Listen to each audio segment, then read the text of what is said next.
હમણાં જે વાતોનું વાવાઝોડું ઉપડેલું છે, ખાસ મારા ડોક્ટર ભીમરાવ આંબેડકર નગરના નગરવાસીઓ સાંભળો. હમણાં જે વાતચીતો ચાલે છે કે વાતાવરણ છે, મેં તારીખ 24/8/2025ની મિટિંગમાં આમ તો વાત કરેલી, છતાં પણ આપને હિંમત દેવા, ડર કાઢવા માટે અમુક લોકો જે ડરી રહ્યા છે કે ભાઈ નોંધો કેમ નથી પડતી, કાચી પડે, રદ થાય, નામંજૂર થાય છે, પ્રમાણિત કેમ નથી થતી, એમનું કારણ મેં પણ પછી જાણ્યું, લખ્યું પ્રાંત અધિકારી અંજારને, પણ એમનું કોઈ પણ જવાબ આજ સુધી મળ્યું નથી. ભાઈ કારણ શું છે? છેલ્લે મેં વાત કરી કે ભાઈ ત્યાં પ્રાંત અધિકારીના ત્યાંથી એક અધિકારીનું મને એક સૂચન અને મામલતદારમાંથી પણ કહેવામાં આવ્યું કે ભાઈ હવે આ નોંધોને પ્રમાણિત માટે અથવા તેના નિકાલ માટે આપ વકીલ રાખી અને એનો નિકાલ લાવી શકો છો.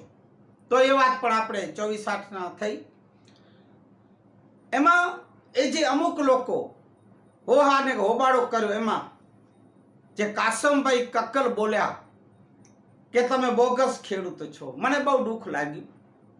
મારા ભાઈઓ, જો બોગસ હું ખેડૂત હું તો વિચાર કરો તમે, આટલા બધા કાર્યો થાય, બિનખેતીઓ થાય. 35 વર્ષ વાણાવાઈ ગયા, તમને કોઈ ટચ કર્યું? એમ કીધું કે આ તમારો પ્લોટ કે મકાન નથી, ઉઠો અહીંથી જાઓ? નથી કીધું ને.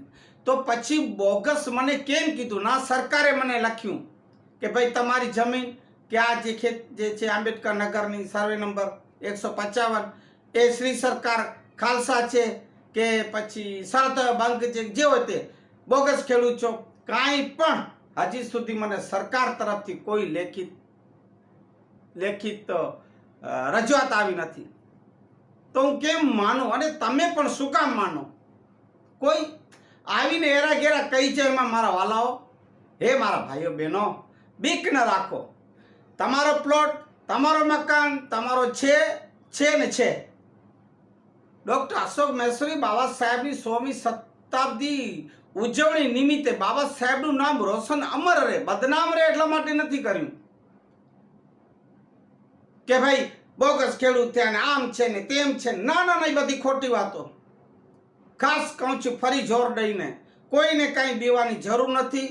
તમારો પ્લોટ છે, તમે માલિક છો, તમારો મકાન છે, તમે માલિક છો. તમને આમ કોઈ પણ આંગળી ન ચીંધે, કોઈ એમ હુંકાર ન કરે કે ભાઈ તમારો પ્લોટ કે